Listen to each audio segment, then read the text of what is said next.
Donc, bonjour, bon, je connais quand même pas mal de monde là, mais bon, je m'appelle Marie-Pierre Bognol, donc je suis commissaire et conservateur de la collection Morel, donc l'exposition qui est à côté, mais qui est un ensemble de propositions, donc qui est à Point Culture du 8 au 31 mai. Je vais lire un texte, donc ça ne va pas être de la parole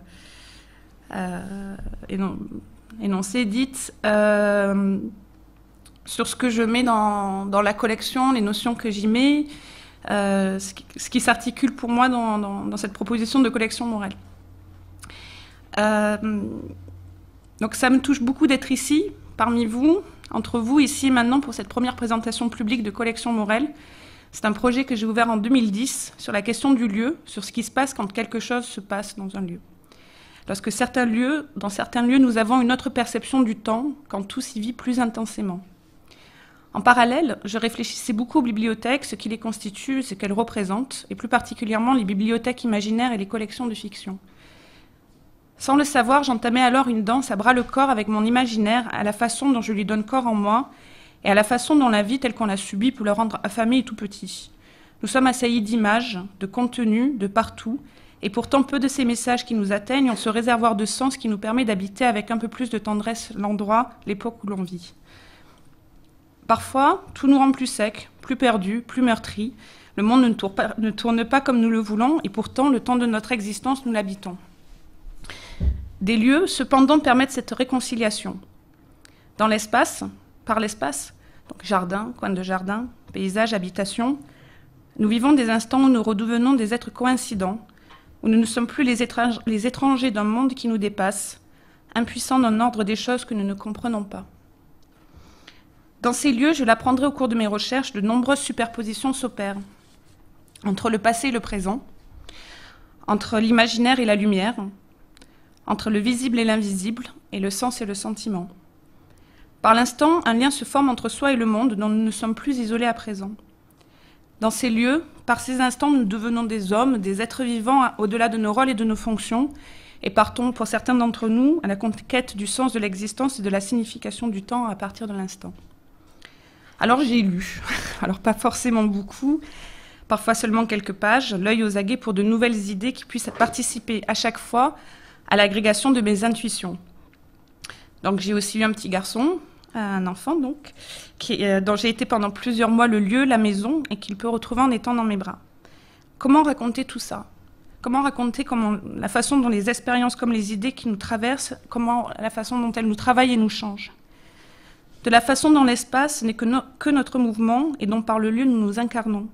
Comment dire tout ce qui à moi se présente et qui me donne à chaque encerclement une approche plus distincte de l'être vivant. Par les lieux, le flux de nos pensées, le brouhaha de nos imagiers se projette et trouve forme. Par notre présence au lieu, par les cadres de vision et des expériences de perception qu'ils proposent, des intuitions émergent en visualisation, ouvrant un espace à arpenter qui peut conduire à la production de nouveaux sens, de nouvelles significations. Nous sommes faits de langage. Nous sommes notre nom, nous sommes âgés de chiffres et nous vivons dans une appellation. La présence au lieu, comme présence à soi par le lieu, court-circuite nos données et les fait se reconstruire à nouveau, le corps cette fois-ci engagé vers un être à soi et un être aux autres visant à toujours plus de sincérité. Et c'est de cette façon que le projet de collection Morel, au fil des mois, a évolué d'une proposition éparse et curatoriale à la réalisation d'un texte, la Société des esthéticiennes qui présentait à côté, qui constituant le lieu d'où je pouvais enfin pleinement m'exprimer et depuis lequel je peux désormais construire une parole qui, je l'espère, sera de plus en plus libre, visant à l'énonciation de nouvelles communautés. Pendant le travail de modélisation de l'exposition, l'appel du verbe s'est posé sur moi pour me faire entrer, comme on dit, en littérature, transformant l'exposition en archéologie du projet. Pendant mes recherches, je vais respirer un peu. En effet, il m'est apparu clairement à un moment donné que l'image poétique ou mythique, entendue comme idée, avait un réservoir de sens plus grand encore que celui des images picturales, par les visualisations, les interprétations et le travail philosophique qui peuvent en être dépliés. Je ne pouvais plus mettre d'image ou à peine. La collection devenait ce qu'elle avait toujours été, c'est-à-dire un espace de projection, d'affect et d'agencement par lequel on vise à se relier.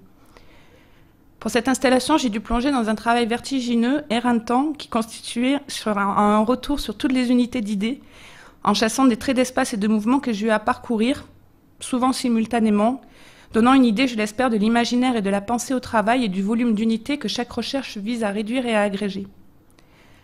Donc certaines des idées qu'on retrouve dans la projection sont des notes, d'autres des citations. Des fiches reprennent l'ensemble des noms des personnes, auteurs comme connaissances, dont la pensée dans cette entreprise m'a accompagnée. Donc leur pensée, dans chacun des mots que désormais j'utilise, s'est solidifiée. Elle me constitue et elle me forme. Elle transforme aussi ma vision de la culture, désormais passée pour moi de poussière en poudre d'or. Devenue vecteur des interrogations et de l'imaginaire des hommes depuis le passé jusqu'à nous, nous invitant à y ajouter, comme d'un souffle léger, notre contribution par nos propres questions et propositions. L'espace, le livre, l'œuvre, comme lieu d'énonciation, pour moi, l'art et la littérature sont des voies d'accès précieuses pour l'homme vers sa réalisation. En donnant des formes, des mots à nos intuitions, les œuvres comme manifestation de l'esprit façonnent et renouvellent notre être au monde et participent à notre désaliénation. Ils invitent à trouver lieu, en soi et dans le monde, et de là à habiter pleinement notre parole et à écrire notre propre fiction.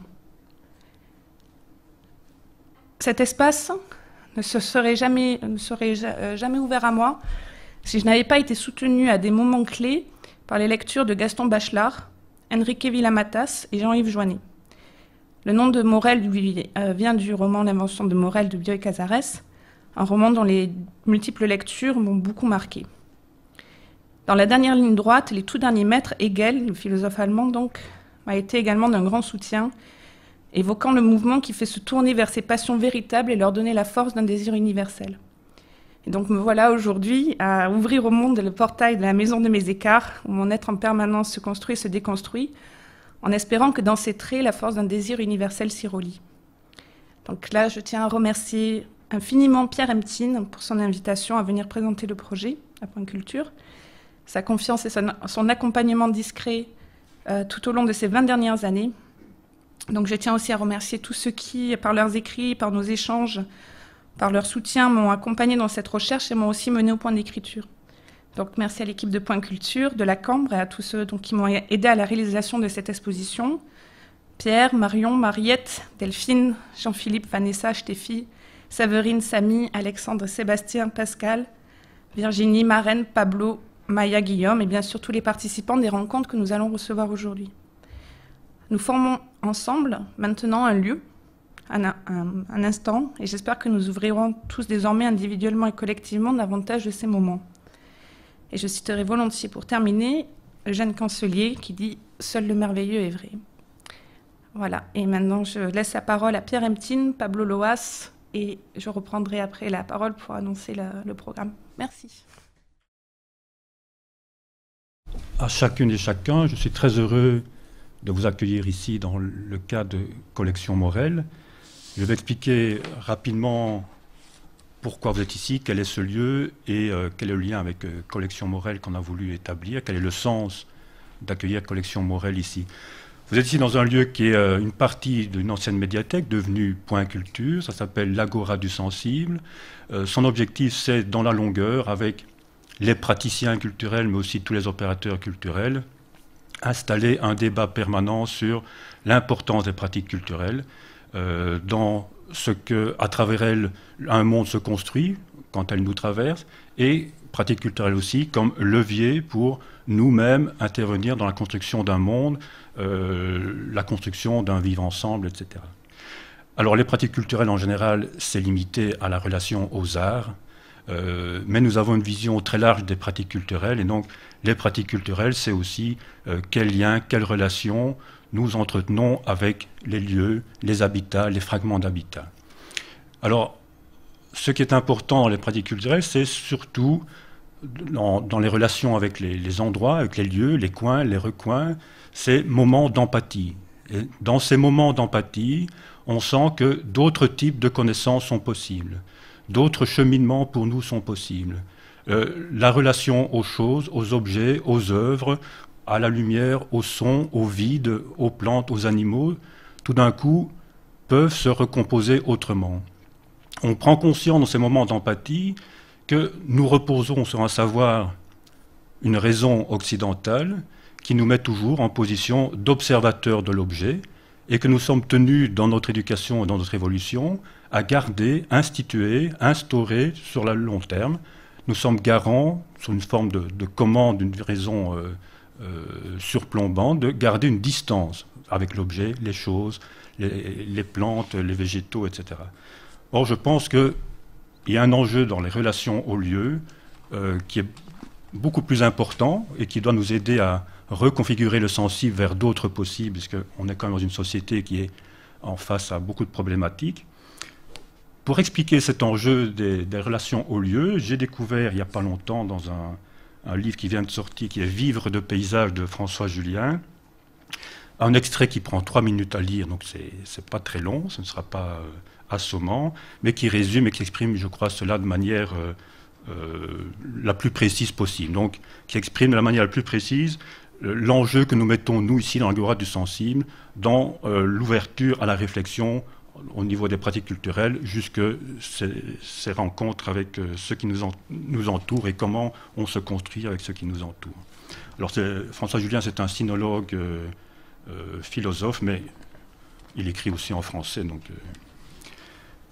j'appellerai connivence cette autre relation au monde qui, s'instaurant de plein droit en vis-à-vis de la connaissance, en récupère ce que celle-ci a fini par enfouir, mais n'a pas pu pour autant abolir, et qui, face à elle, fera valoir sa cohérence. Car que, se développant en savoir spéculatif, c'est-à-dire en savoir pour le savoir, la connaissance se soit détachée via la science du besoin d'adaptation au monde dont elle est née et, se prenant elle-même pour fin, se soit débranchée du vital, nous confère désormais cette tâche strictement corrélative, celle de revenir sur ce rapport recouvert par la raison et qui, dès lors opérant dans l'ombre, ne nous en maintient pas moins dans une entente tacite avec les choses, mais entente que nous ne pensons pas. Entente restant donc implicite, en deçà du travail relationnel auquel se livre elle-même la raison, et que nous ne pourrons éclairer qu'en conduisant celle-ci à retourner sur ses pas, à remonter dans son histoire, pour explorer ce dont elle s'est écartée. Non pas ce contre quoi elle s'est héroïquement battue, l'obscurantisme face aux lumières, mais ce que dans son juste et puissant combat pour s'imposer, elle a dû laisser échapper, et qui repose désormais dans notre insu, donc échappe à notre intelligence. Si le contraire de la connaissance est l'ignorance, comme on sait, son contradictoire est la connivence, s'instaurant à parité avec elle, en même temps qu'elle se tourne le dos. Connivere, dit le latin, s'entendre en clignant des yeux. Voilà, je pense que ça exprime clairement l'enjeu que nous mettons à Point Culture à s'engager dans ce colloque et dans cette exposition Collection Morel. Bonjour à tous. C'est assez curieux, on ne s'était pas du tout concerté, mais le ton qu'a pris déjà l'introduction de Pierre, sachant que donc, je suis là plutôt pour, entre guillemets, assurer des aspects institutionnels du fait que c'est un partenariat, cet événement entre Point Culture, auquel on avait une histoire aussi avec lequel on avait une histoire très particulière, avec Collection Morel, et mon institution, ou celle que je suis censé représenter aujourd'hui, l'Université libre de Bruxelles, dont la maxime est « La science vaincra les ténèbres ». Donc, il n'y a pas de hasard où il y a des hasards, c'est assez drôle, et qui fêtait ses 180 ans hier. Donc, institution d'ailleurs que nous, architectes, on a rejoint récemment. Donc, en fait, je fais partie de la faculté d'architecture de cette Université libre de Bruxelles. Mais avant ça, on était 2 écoles qui ont fusionné pour ça. L'école de la Cambre, dont Marie-Pierre parlait tout à l'heure, et l'école Horta.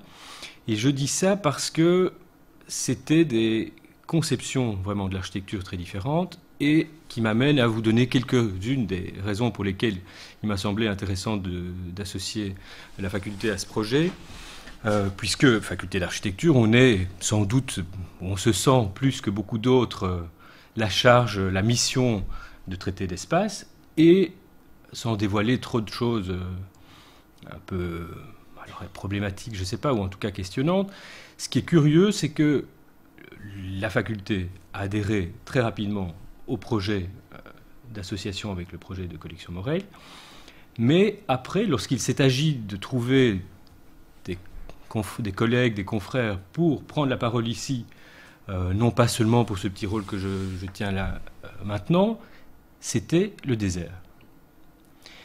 Qui, je pense, est lié ou révèle toute une série de choses intéressantes et qu'il vaudrait la peine de détailler sur la manière dont l'espace peut être conçu aujourd'hui, où, dans des écoles d'architecture, on tente de raisonner le plus possible, et sans doute dans une tradition d'orientation scientifique un peu trop exclusive, et où il n'y a sans doute plus assez de place pour d'autres manières de raisonner, et l'espace et toute une série d'autres choses. Et donc, pour moi, c'était cette occasion-ci, à la fois une des 3 missions que l'université doit avoir, donc c'est enseigner, c'est faire de la recherche, mais c'est aussi le service à la collectivité. C'est un très vilain mot, mais une ambition magnifique.